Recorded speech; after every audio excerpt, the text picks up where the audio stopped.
Next topic, friction. What is a friction? So it is the phenomena of opposition to relative motion between the two surfaces in contact with each other is called friction. But now consider two surfaces which are on contact with each other. अब दोनों में से कोई एक या दोनों अगर motion में है तो उनके बीच में जो फिनोमिना होगा ना अपोजिशन का फिनोमिना, उसे फ्रिक्शन कहेंगे.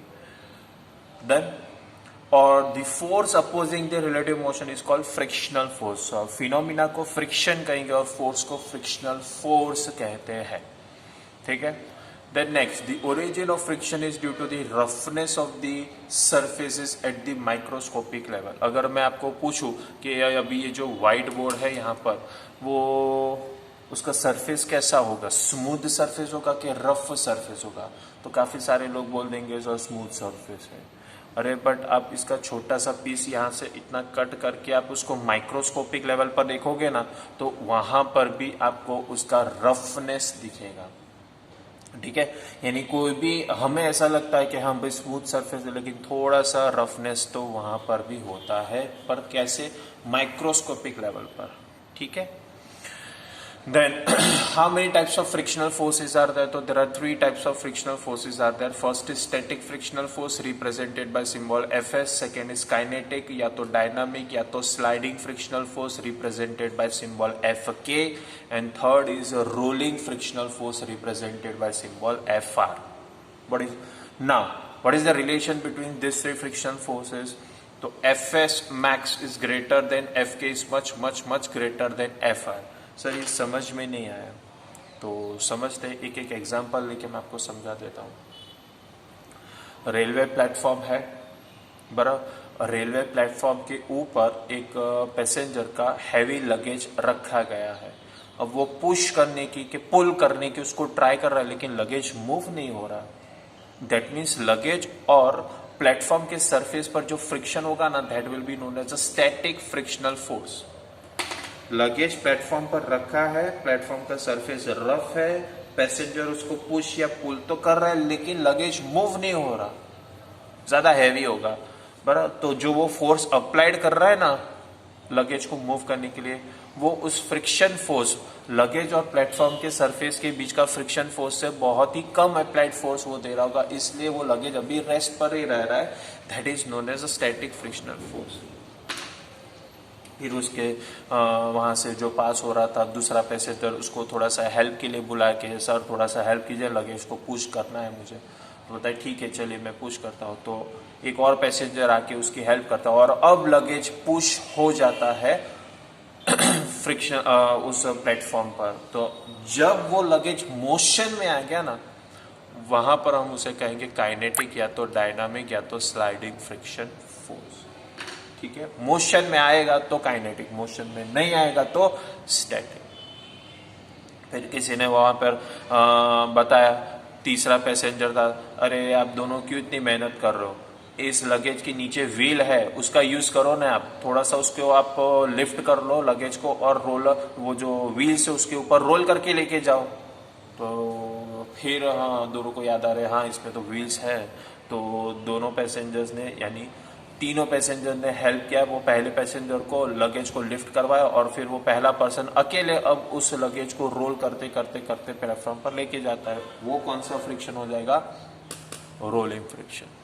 तो सबसे ज्यादा कौन सा फोर्स होता है फ्रिक्शन में? तो स्टैटिक फ्रिक्शन फोर्स. उससे थोड़ा कम कौन होता है? काइनेटिक. उससे बहुत ही कम कौन होता है? Rolling friction force. तो सर यहाँ पर Fs है और यहाँ पर Fs मैक्स क्या है?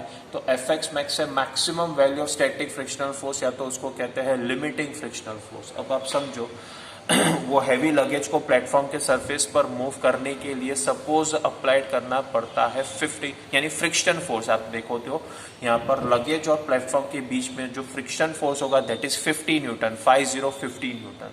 और वो जो पहला अकेला पैसेंजर था वो पुश कर रहा था 20 न्यूटन के फोर्स से. अब फ्रिक्शन फोर्स ही 50 न्यूटन का है, तो 20 न्यूटन के फोर्स अप्लाइड जब आप करोगे तो लगेज मूव ही नहीं होगा. ठीक है. तो वो हो जाएगा स्टैटिक फ्रिक्शन फोर्स। फिर उसने थोड़ा और जोर लगाया तो 20 का 30 न्यूटन फोर्स अप्लाई किया, पर फिर भी मूव हुआ नहीं। फिर 40 न्यूटन किया, नहीं। 45 किया, नहीं। 46, 47, 48, 49, नहीं। 49.9 अप्लाई किया तो भी नहीं किया मूव। पर 50 न्यूटन जब वो अप्लाइड करेगा फोर्स तो हाँ, अब लगेज मूव होगा।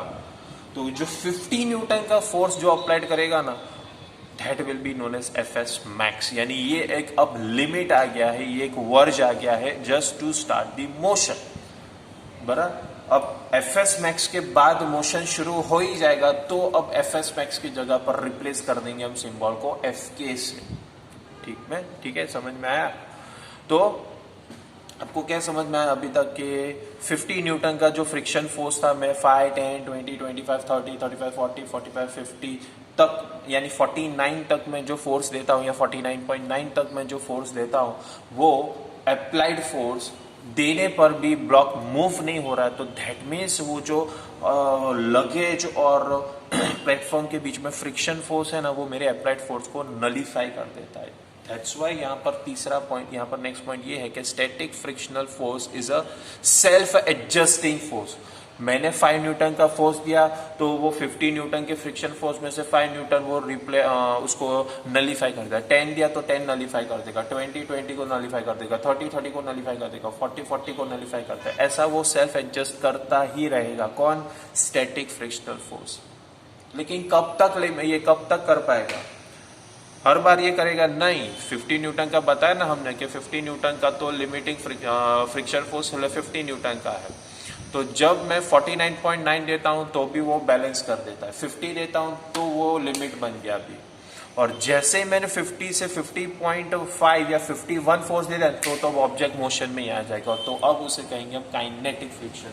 इसीलिए यहाँ पर लास्ट पॉइंट ऐसा लिखा है कि static frictional force is a self adjusting force, that is value of static frictional force adjust itself as per the value of applied external force up to its maximum limit. और वो maximum limit क्या? FS max.